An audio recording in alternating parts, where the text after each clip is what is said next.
Hello friends, welcome back to Angla Samhita YouTube channel.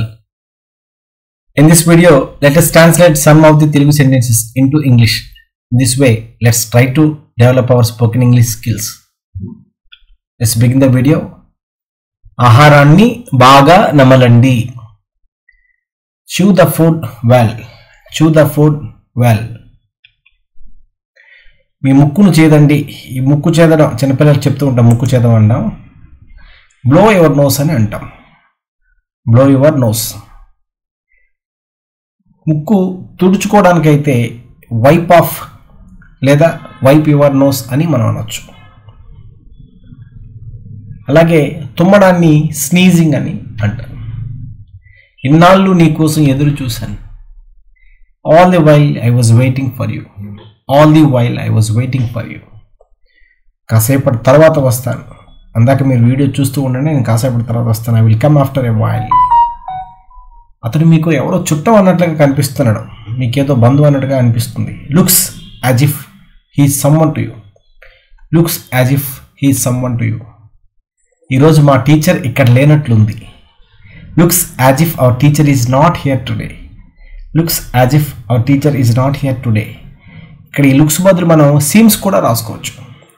ఏదైనా మనకు అనిపిస్తుంది, ఫీల్ అవుతున్నాం అని చెప్పడానికి seems as if our teacher is not here today అని మనం రాసుకోవచ్చు. ఈరోజు మీకు ఆరోగ్యం బాగాలేదని తెలుస్తోంది. Seems as if you are not well today. Looks as if you are not well today. యథావిధిగా అతను నా దగ్గరికి వచ్చాడు. He came to me as usual. As usual he came to me. ఈ టైం ఫ్రేజ్ అనేది చివరిలో మనం వాడతాం. ముందర వాడాలి అనుకుంటే మనం కామా ఉపయోగించి వాడాల్సి ఉంటుంది. As usual he came to me. తేలికైనటువంటి ఉదాహరణ, he came to me yesterday. నిన్న అతను నా దగ్గరికి వచ్చాడు. అదే సింపుల్గా మనం రాయాల్సినటువంటి సెంటెన్స్, వాడాల్సినటువంటి sentence he came to me yesterday. కానీ ఎప్పుడు వచ్చాడు అనేటువంటి విషయం ఇంపార్టెంట్ అయినట్లయితే yesterday comma he came to me.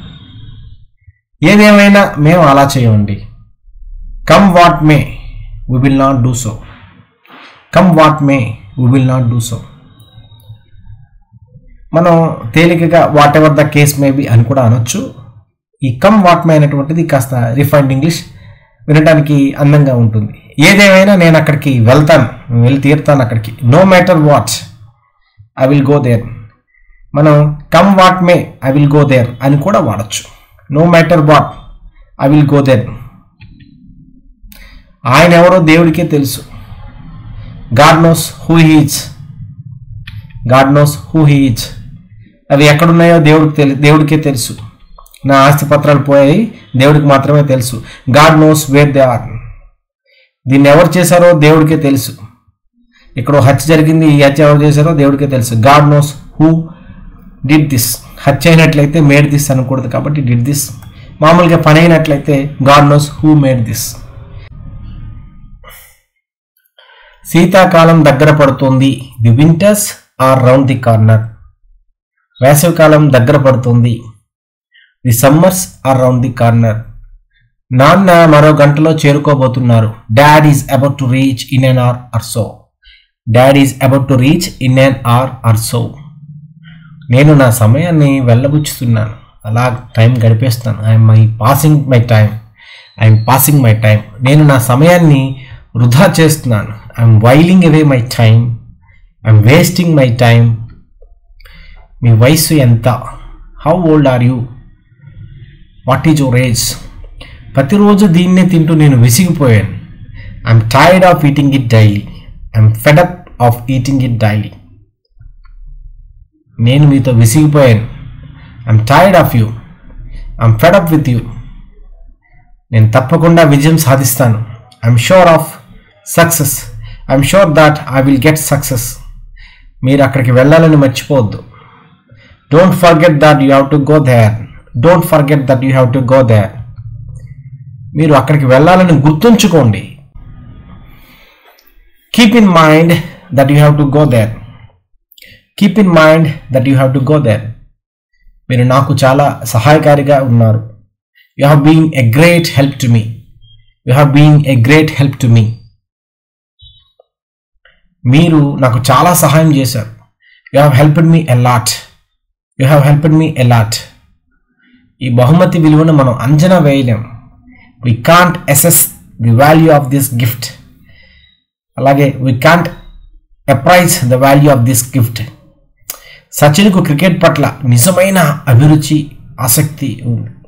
Sachin has real flair for cricket. Sachin has real interest for cricket. Sachin has real taste for cricket. Sachin has real passion for cricket. దూరం నుంచి వస్తున్నాడు అతను. He's coming from afar. He's coming from afar. నాకు 18 ఏళ్ళు నిండాయి, adult అయిపోయాను ఇప్పుడు. I have turned 18. Vote హక్కు వచ్చేసింది. అతనికి 15 ఏళ్ళు నిండాయి. He has turned 15. నాకు 18 అయితే మా తమ్ముడికి 15 కాబట్టి he has turned 15. అడుగుల సవ్వడి వినిపించింది. I heard a footfall. I heard a footfall. అతను ఎప్పుడూ చాలా ఒంటరిగా కనిపించాడు. He seemed very aloof all the time. అతను ఎల్లప్పుడూ చాలా నిశ్శబ్దంగా కనిపించేవాడు. He seemed very quiet all the time. నాకు పిల్లల బుజ్జి మాటలంటే చాలా ఇష్టం. చిన్నపిల్లలు నత్తిగా మాట్లాడుతుంటారు కదా, లాలి, వీలు, ఇలాంటి పదాలన్నీ కూడా బుజ్జిగా ఉంటాయని చెప్పడానికి I like the lisping of children. I like the lisping of children. పదాలని సరిగ్గా పలకలేకపోవడం, కానీ తాండం, టాని తాండం, రాని లాండం, ఇలా సరిగ్గా పలకలేకపోవడాన్ని లిస్పింగ్ అంటాం. అలా కాకుండా కొంతమంది మాట్లాడేటప్పుడు వెక్కు వస్తుంది, అంటే ఆగి చెప్తారు. నాకు పిల్లలు బెస్ట్ ఎగ్జాంపుల్ మనకి జైలవకాశ సినిమాలో ఎన్టీఆర్ రావణ్ క్యారెక్టర్. దాన్ని మనము స్టామరింగ్ లేదా స్టట్టరింగ్ అంటాం. నేను ఆశించిన స్థాయిలో పని చేయలేదు. I didn't work up to the par. I didn't work up to the expectations. ఇదే నాకు కావాల్సిన వీడియో. ఈ వీడియో కోసమే ఎదురు చూస్తాను. This is the very video I want. నాకు ఇదే కావాలి అని స్ట్రెస్ చేసి చెప్పడానికి this is the very video I want. This is the very person I want. సోదరుడి మరణంతో ఆమె దిగ్భ్రాంతికి గురైంది. She was in shock due to her brother's death. She was in shock due to her brother's death. తెలుగులో చూడండి, మనకి surprise, shock అనే వాటికి షాక్ అయినట్లయితే దిగ్భ్రాంతి, సర్ప్రైజ్ అయితే దాన్ని మనం సంభ్రమాచార్యాలు అనొచ్చు. అంటే బ్రదర్ చనిపోయాడు కాబట్టి అప్పుడు నాకు సర్ప్రైజింగ్ అనిపించింది అని అనకూడదు. దాన్ని మనం సంభ్రమాచార్యాలకు గురయ్యాను అనకూడదు, దిగ్భ్రాంతికి గురయ్యాను అన్నాడు. అలా కాకుండా అమెరికా వెళ్ళిన బ్రదర్ సడన్గా వచ్చాడు అనుకోండి, అది ఒక సర్ప్రైజ్. సంభ్రమాచార్యాలకు గురయ్యాను నేను, మా బ్రదర్ వచ్చాడని.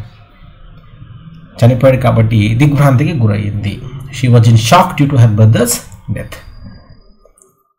ఓకే ఫ్రెండ్స్, ఈ విధంగా మనం బోల్డ్ అనే వాక్యాలని తెలుగులో నుంచి ఇంగ్లీష్లోకి ఎలా ట్రాన్స్లేట్ చేయాలో, ఎలాగ మన యొక్క భావాల్ని ఎక్స్ప్రెస్ చేయాలో నేర్చుకోవడం జరిగింది.